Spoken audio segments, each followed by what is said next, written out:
สาวบ้านนอกกินเขาขึ้นมาได้โลกะบ่โลกะดำนาอยู่รีบ่อยู่ฟังไทยอยากได้รีบ่พัวไทยมาเถอะไอ้บ่ดูว่าจังได๋ปอคนแบบไรซะมักคนเอาใจละกะใหญ่และยาวเนาะแม่นบ่แน่นอนลีเนาะกินข้าวแซ่บบ่แบบได้กินกับผัวผัวฟังไทยเนาะแม่นบ่บ่มียังบ่มีแล้วก็มี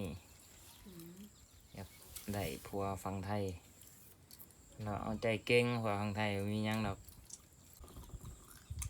ข้าใช้มักดีกว่มากแล้วจริงบ่งามดิเขาฮับได้แล้วเขาจึงแล้วล่ะโลกจนเบิดยังบ่ทันยาวนะถาตัวนั้นยังบ่ทันยาวท้ายเตะบ่ได้มา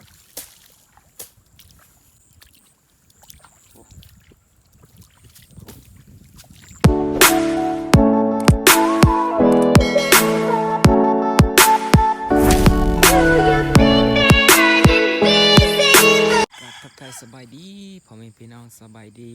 ตอนเช้าวันนี้ก็เป็นมื้อที่3ที่ว่าดำหน้าเพราะว่ามื้อที่2ที่3บ่ได้ถ่ายเนาะมาถ่ายมื้อที่3นั่นแหละมื้อที่3ของการดำหน้านี่จะเป็นบรรยากาศยามเช้าไปเดี๋ยวไปเบิ่งลกกาต่อเพราะว่าเมื่อวานเนี่ยดำไปไล่ให้เติบประมาณกา40ปลายมัดนี่แหละดำมาแต่ผู้หอลุ่มยังอีกฟังนั้นเด้อันเด้ยังนี่แมนเบิดเลยยังพานดำเนี่ย7ให้8ให้ยัง10กว่าให้นั่นแหละไปโอ้ดำนาคนเดียวตัวนี้เนาะป้าตัวเก่งเพราะว่าอันนี้จะเป็นหน้าคอยได้ฟังนี่ยังไล่เติบบ่ได้แล้วนี่เด้โอ้ดำนาคนเดียวเซยถือว่าเก่งเติบด้วยนี่ผู้สาวไม่ห่างไม่ห่างลูกติด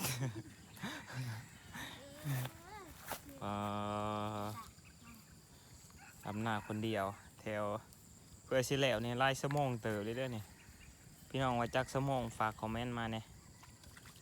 ถือว่าไล่สมองประมาณ2-3 ชั่วโมงบ่จักเพราะว่าดำนาคนเดียวเด้กะเพราะว่ายังโรคให้เบิดนี่โรคมือน่ะไปเบิดละให้ตัวน่ะก็โรคอีกตัวนี้สิเบิดแหละยังน้อยนึงก็เบิดแหละโอ้ปลาลายแทบยังบริมัด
ก็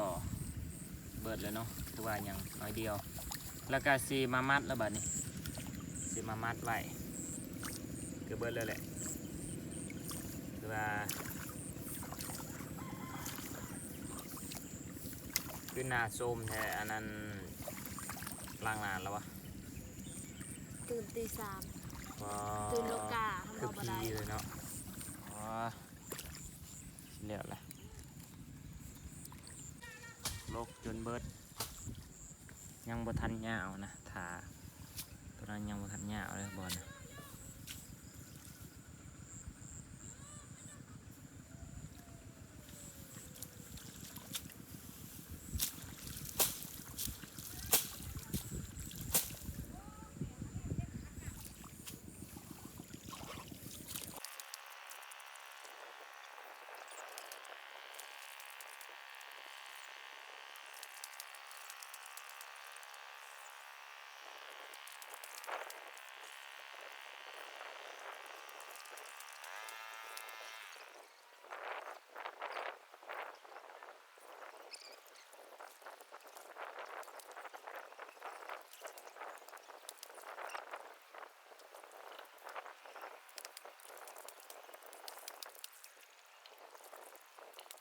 หายเตะอ๋อบริมา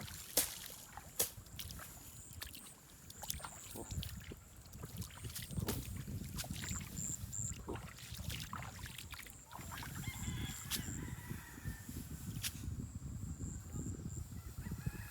เย้เบิดเลยอ๋อเปิด10 เอิร์ดอันนะเก็บได้เก็บแล้วคือว่าได้ไล่มัดเต๋อจังมัดนี่นับเลยอ๋อน่าจะ20 กว่ามัดหรือว่า30 มัดนี่แหละได้บ่คือว่าเบิดละกาตัวยาวเบิดเป็นทีมหอยเดือดติกาสันอันเด็ด ไหนเซาซีมัด อะไรนะ เซาซี 24 มัด แต่ว่ามัดใหญ่เนาะ แต่ว่าเห็นมัดใหญ่เด็กน้องว่า มัดสำรองอะ นี่เบิ่งเอามัดแต่ละอันอ๋อบรรยากาศมาพักผ่อนเดี๋ยวก็สิได้ดับอีกเพราะว่าโลกามันเสาร์นี่โลกาเนี่ยจะได้ เขา อ๋ออยู่เขา จังโมง ได้แล้ว8 โมงเพราะว่าเมื่อนากินเป็ดได้มื่อนะนี่ได้คนเป็ดแต่ว่าบไดิเนี่ยล้างเนาะโถแล้วลากเข้าไปนี่นี่เขาก็ล้างแล้วก็กินเขาก็ไข่ไก่นั่นแหละ ช่วยนะเขา ช่วยหนาหลังจากแล้วช่วยหนากินเขาวแล้วก็ดำนาอีกยังอีก3 หรือ 4 มื้อทันว่ากาพ่อก็น่าจะแล้ว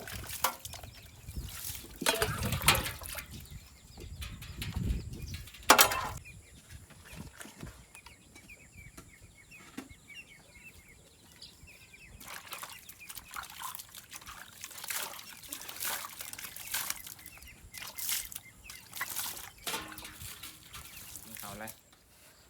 หาก็กินมาแต่ดำหน้าแม่นดำหน้าแล้วโลกะย่างของกิน จะไปอะไรกับกินถ้วย แซ่บเนาะตัวเบิ่งสาวบ้านนอกกินเขาวคือแซ่บเนาะจำเจ้าไปเด็ก ใช่ หาก็ขึ้นมาแต่โลกะบ่โลกะดำนานี่เพิ่นว่าเพิ่นถามเข้ามาว่าอยากไปอยู่อีหลีบ่อยู่ฝั่งไทยอยากได้อีหลีบ่ผัวไทย ได้ไหม ตัวมักแบบใหญ่ๆยาวๆขาวๆรวยๆบ่หรือว่าจังได๋ปอคนด้วย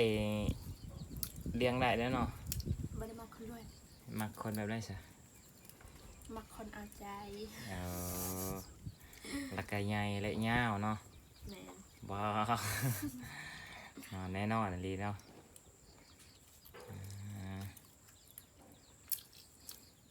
พวกฟังไทยเนาะ แมนบอยบ่มียังบ่มี แล้วก็มี อืม เป็นอยากไปอยู่ไทยหรือได้ไปพัวฟังไทยเราเอาใจเก่งพัวฟังไทยมีหยังดอกแล้วก็เบิ่งดูแลได้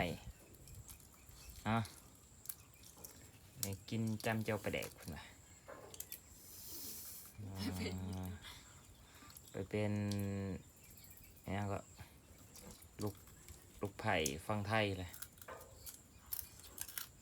มีอยู่แล้ว ก็ใช่หมักดีกว่า มากแล้วมีเห็นไลน์คอมเมนต์อยู่ อ่ะเขาเห็นตัวจริงบางงามดิ โอ้เขาฮับได้แล้วเขาจึงฮับอันนั้นเนาะเขาจึงตกลงนะยิ้มเลยโอเคยิ้มเลยฝากกดไลค์กดแชร์กดติดตามซ่องกูพออยากจนเนี่ยเด้อพี่น้องติดตามไว้เนี่ยกินข้าวบ่แซ่บแล้วเห็นไหมอยากไปอยู่ฟังไทยเลยเห็นไหม